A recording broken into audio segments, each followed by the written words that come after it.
भीख तक नहीं मिलती देश के वफादारों को, माल खाने को मिलता है देश के गद्दारों को। सत्यपाल मलिक 4 राज्य के गवर्नर रहे। वो बिहार के गवर्नर रहे, जम्मू कश्मीर के गवर्नर रहे, गोवा के गवर्नर रहे, मेघालय के गवर्नर रहे। निहायती ईमानदार सत्यपाल मलिक, किसान का बेटा, जाट समाज का नेता, जो देश के लिए बोल रहा है। 18वें सेना प्रमुख विजय शंकर राय, जब वो विजय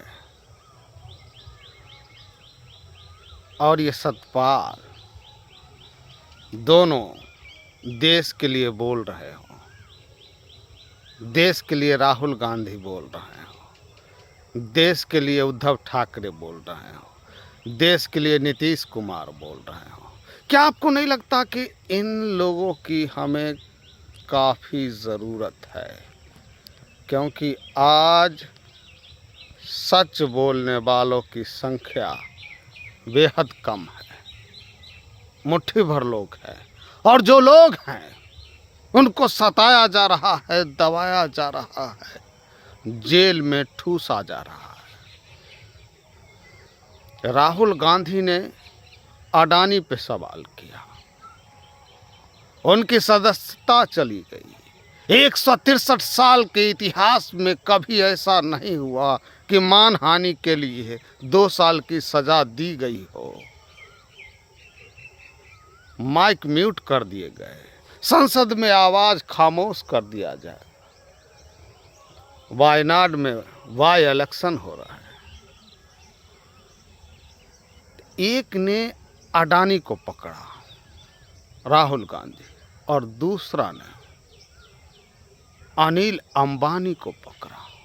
मोदी जी के 2 झमटगर दोस्त, 2 जिगड़ा दोस्त, दोनों पर 2 बंदों ने हमला कर दिया। दोस्तों, सत्यपाल मलिक बेहद निहायती ईमानदार व्यक्ति हैं। शायद इसीलिए रिलायंस कैपिटल और पनबिजली का 150 करोड़ रुपए का रिश्वत उन्होंने ठुकरा दिया। और वो कहते हैं कि हम 5 जोड़ी कपड़ों के साथ राजभवन आए थे और 5 जोड़ी कपड़ों के साथ चले जाएंगे।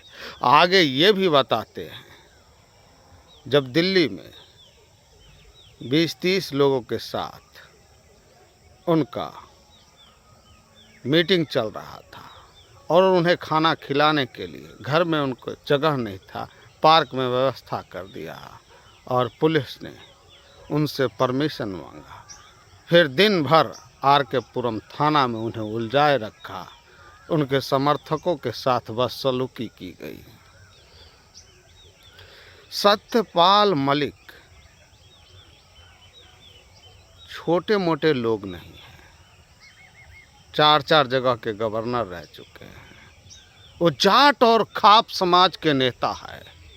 पश्चिमी उत्तर प्रदेश और हरियाणा से अगर उनके जाट और खाप समर्थक ट्रैक्टर लेकर फिर से दिल्ली की घेराबंदी कर दे, फिर से धरना प्रदर्शन कर दे, तो क्या होगा? सरकार क्या ईमानदारों को मिटाना चाहती है? क्या ईमानदारों को दफन करना चाहती है? क्या हर वो आवाज़ जो सरकार से असंतुष्ट है उसे मिटाना चाहती है? सत्यपाल मलिक कहते हैं कि ये सरकार कुछ भी कर सकती है, उन्हें मरवा भी सकती है। ये बात दूसरी है कि जब राफेल पर सवाल उठा था उस समय जज रंजन गोगोई थे और उन्होंने सरकार को क्लीन चिट दे दिया, बदले में वो राज्यसभा भेजे गए। ये बात दूसरी है कि गुजरात दंगों के 168 आरोपियों को बरी कर दिया गया, चाहे वो बाबू बजरंगी हो या माया।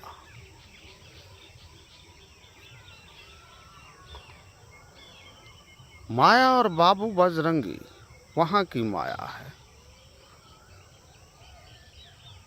ये दूसरी माया नहीं है, वहां की माया है। माया काटकर है शायद। तो एक तरफ बिल्किस बानो के अपराधियों को, उन गुजरात दंगे में संलिप्त लोगों को बरी करना, दूसरी तरफ देश के ईमानदारों को माटी के नीचे दफन करने का प्लान करना। देश के लिए जो बोलेगा, जो राज खोलेगा, क्या उसे अब इस दुनिया में रहने का अधिकार नहीं है?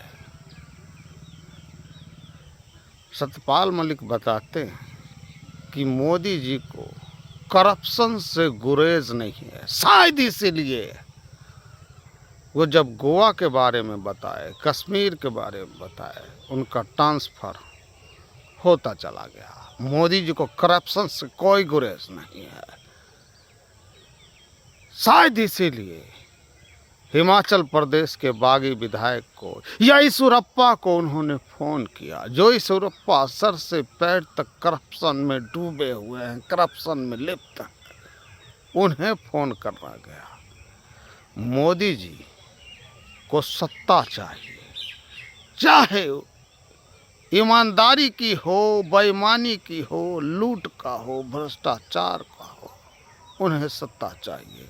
या फिर ये डर है कि सत्ता से बाहर जैसे ही मोदी जी जाएंगे, वो विपक्ष का जो हाल किए वही हाल उनका होने वाला है। ये डर क्या उनको सता रहा है? क्या मोदी जी के रातों की नींद को हराम कर रहा है? जो व्यक्ति राज्यपाल के पद पर होता है उस समय वो बातों का खुलासा नहीं कर सकता। दूसरी तरफ मोदी जी, राजनाथ और अजीत डोभाल ने उन्हें सच बोलने से मना कर दिया था, चुप रहने का सलाह दिया था। ये सौभाग्य कहिए या दुर्भाग्य कहिए कि जिसको मोदी जी ने आगे बढ़ाने का प्रयास किया, चाहे वो रिलायंस कैपिटल हो जिसकी नीलामी 26 अप्रैल को होने जा रही है, या फिर गौतम अडानी हो जिसे विदेशों से भारत तक मदद किया गया, उनके शेयर लगातार गिर रहे हैं।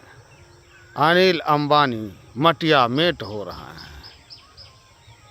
ये संजोग है या प्राकृतिक क्या नियति है कि मोदी जी जिसे आगे बढ़ाना चाहते वो औंधे मुंह गिर रहा है, वो धराम धराम नीचे आ रहा है। और सेना के बड़े वर्गों में जो आक्रोश बढ़ता जा रहा है, अंदर ही अंदर, अंदर ही अंदर, अंदर ही अंदर, क्या ये विस्फोट हो जाएगा? सेना को दिल से सलाम करने वाले लोगों के अंदर क्या गुस्सा पनप रहा है। पूरे देश ने जिस तरह से मोमबत्ती और दिया जलाकर कहा था कि भारत बदला लो, क्या उनके अंदर फिर आग सुलगनी शुरू हो गई है? उस समय पाकिस्तान से बदला लेने की बात हो रही थी, लेकिन हत्यारा जब देश का मुखिया निकले तो देशों के अंदर जो उबाल उठ रहा है, क्या वो देश के मुखिया को 2024 में ले डूबेगा? या फिर गोदी मीडिया, अतीक जैसे प्रोपगंडा के सहारे मोदी को तीसरी बार सत्ता में काबिज करवा के ही दम लेंगे। ये ऐसे ऐसे सवाल हैं जिनके जवाब आपको दिल से तलाशने होंगे। आज देश को ज़रूरत है, एक बार फिर कह रहा हूँ, राहुल गांधी की, सत्यपाल मलिक की, उद्धव ठाकरे की, नीतीश कुमार की, जो मौजूदा सरकार से लड़ रही है। देश के संविधान को बचाने की कोशिश कर रहे हैं ये लोग। ऐसे लोगों का जिंदा रहना ये देश के लिए बेहद जरूरी है। हम आप जो पढ़े लिखे तबका है वो ये कोशिश करेंगे कि देश के रक्षा के साथ जिसने खिलवाड़ किया, वो बगुला भगत जो सेना के शहादत पर वोट मांगते फिरता था, सेना के नाम पर सहानुभूति जो मिलना चाहिए वो सेना के परिवार को नहीं बल्कि सरकार को मिल गई। सेना के परिवारों को जवाब चाहिए कि पुलवामा हमले पर जो जांच हो रहा था वो जांच का क्या होगा। वो डीएसपी जो शक के घेरे में थे वो आजकल कहाँ है,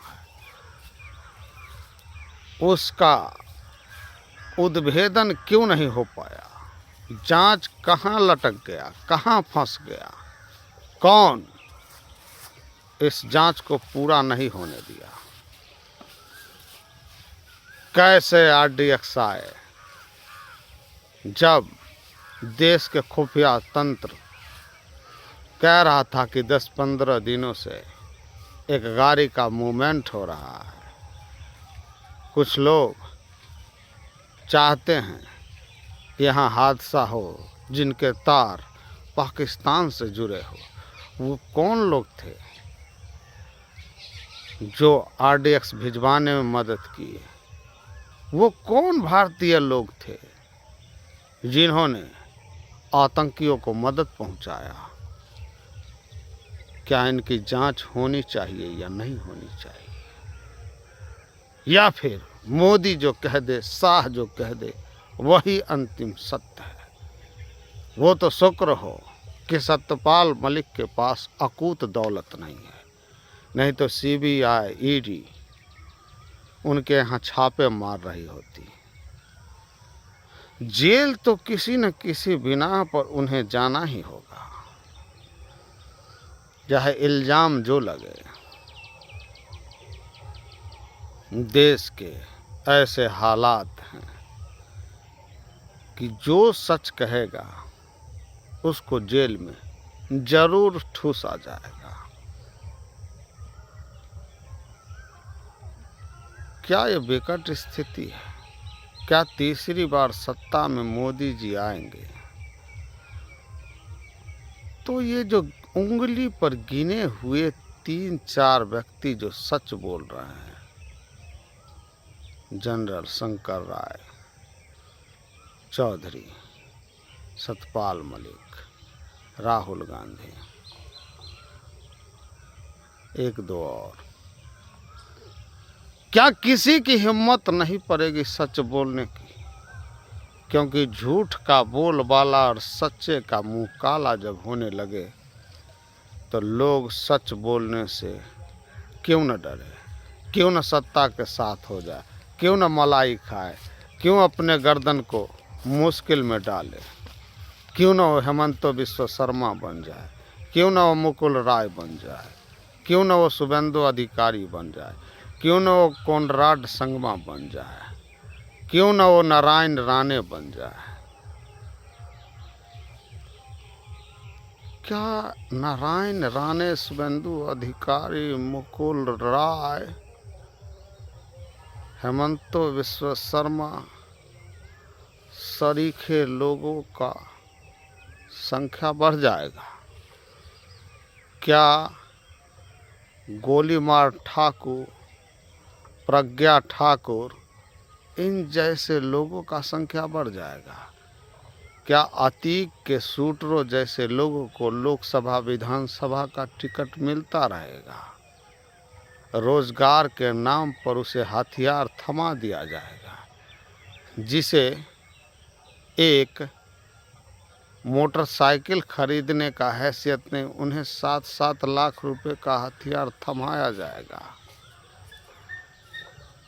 क्या देश सीरिया बन जाएगा, जहां सीरिया में अल्लाह अकबर के नाम पर खून खराबा होता है? क्या भारत में जय श्री राम के नाम पर खून खराबा होगा? क्या हिंदू, मुस्लिम, सिख, ईसाई सब आपस में नफरत करने लगेंगे? चारों तरफ लाशें ही लाशें होंगी। जनसंख्या में देश हमारा चीन को पछाड़ दिया है। अब गोदी मीडिया ये भी कह दे कि इसमें भी मोदी जी का हाथ है, लेकिन इसमें मोदी जी का हाथ नहीं है, क्योंकि मोदी जी ने तो बच्चा पैदा ही नहीं किया। अगर उनके पास बच्चा नहीं है तो देश के बच्चे से क्या नफरत करते हैं? वो क्या चाहते हैं कि चारों तरफ लाशें ही लाशें हो, चारों तरफ अंधेरा हो, गिद्धों का बसेरा हो, चारों तरफ पड़ा हो सूखा, पर इंसान नहीं रह सकता भूखा। महंगाई, बेरोजगारी आपको भूख के तरफ धकेल रही है। वो काली रात आपको दिखाई दे रही है। 60 रुपए का अनाज आपको दिया जा रहा है, बदले में जीएसटी के तौर पे आपसे महीने का 10,000 चूसा जा रहा है। 60,000 में से 60 रुपया, माफ़ कीजिएगा, 10,000 में से 60 रुपये का आपको राहत मिलता है। 10,000 रुपया प्रति महीना एक आम नागरिक को घर चलाने में खर्च आता है। जो गरीब हो, अमीर की बात नहीं, मीडियम क्लास की बात नहीं, लोअर क्लास के व्यक्ति को घर चलाने में 10,000 खर्च होता है, और 10,000 में 60 रुपये का आपको चावल दे दिया जाता है। 15 चौके 60, वो 4 किलो चावल। तो क्या फिर 9600 रुपया आपको वो 60 रुपये की जगह वसूला जा रहा है? ये पेट्रोल पीने वाली सरकार अब पेट्रोल मूत रही है। बचिए इससे, सावधान रहिए, सतर्क रहिए, और 2024 के चुनाव में इसे जड़ से उखाड़ फेंकिए। बहुत बहुत शुक्रिया।